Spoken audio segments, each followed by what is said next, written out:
Nah, oke, sekarang kita bakal lanjut nih bahas yang nomor 2. Oh iya, ngelihat soal yang sebelumnya yang kita bahas nomor 1B, itu kan kita peroleh berarti peluangnya itu lebih besar dari sama dengan -3, negatif kan? Nah, ternyata kalau misalkan negatif, ya itu sah-sah aja, kan itu peluang minimal. Minimalnya kalau misalkan ya udah pastilah lebih besar dari -3 gitu. Secara peluang itu kan nggak mungkin negatif.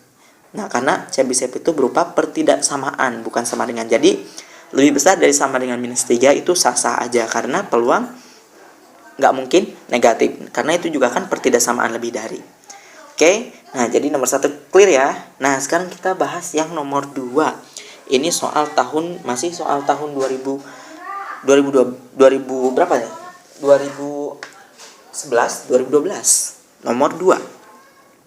Di sini, pada tes tahap 2 penerimaan mahasiswa baru STIS, calon mahasiswa mengikuti tes wawancara.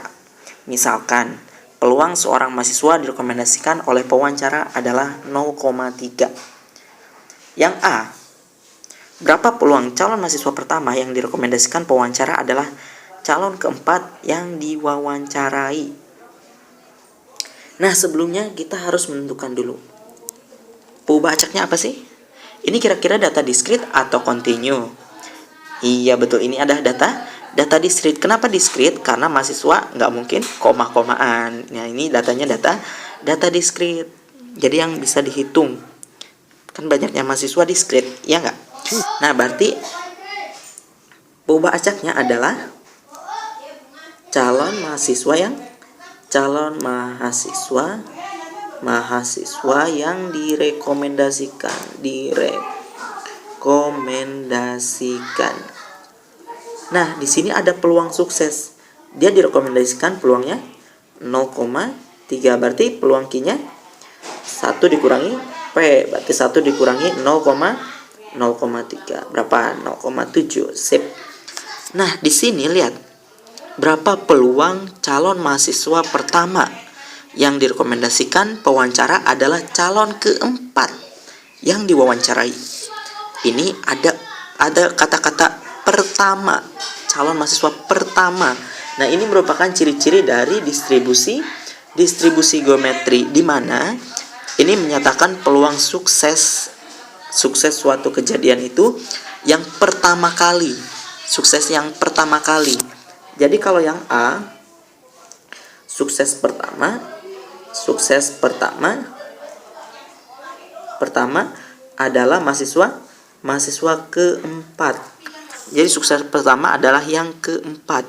Ini adalah distribusi geometri. Kalau misalkan yang ditanya, misalkan calon mahasiswa kedua yang direkomendasikan pewawancara adalah calon keempat. Berarti kan sukses kedua calon keempat. Nah, itu bukan geometri tapi binomial negatif. Jadi geometri itu adalah distribusi binomial negatif ketika suksesnya sukses yang pertama. Kalau misalkan geometri itu. Nah, kita jawabannya nih. Berarti ini distribusi geometri. Nah, kalau distribusi geometri fungsinya gimana? Fungsinya sama dengan P dikali Q pangkat X min 1. P-nya berapa? P-nya 0,3 dikali Q-nya 0,7.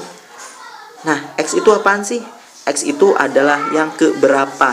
Kalau misalkan calonnya keempat, berarti X-nya 4. Kalau calonnya ketiga, berarti X-nya 3. Berarti pangkat 4 kurangi 1 berapa? 3. Nah, kalau misalkan kita hitung menggunakan kalkulator, ini jawabannya 0,1029. Nah, bisa kan? Nah, sekarang yang B nih. Berapa peluang calon mahasiswa keempat yang direkomendasikan? Berarti yang direkomendasikan keempat. Sukses keempat adalah calon ke-9, adalah ke-9. Nah, ini yang jelasin tadi, ini adalah distribusi binomial negatif. Nah, kalau misalnya distribusi binomial negatif, itu fx sama dengan kombinasi kombinasi X dikurangi 1, K dikurangi 1, dikali P pangkat K, dikali Q pangkat X min K. Nah, kalau tadi distribusi geometri itu ketika K-nya sama dengan 1. Berarti ini K-nya sama dengan 4, X-nya sama dengan 9. Berarti kombinasi 9 kurangi 1, 8. 4 kurangi 1, 3 dikali P-nya 0,3 pangkat K pangkat 4 dikali Q-nya 0,7 pangkat X min K. 9 min 4, 5. Nah, setelah kita hitung menggunakan kalkulator, ini jawabannya 0,0762. Nah, gimana? Gampang kan? Jadi, intinya teman-teman besok pas ujian peluang jangan lupa bawa kalkulator. Oke, sampai ketemu lagi. Dadah. Semangat ya. Semangat 56, semangat.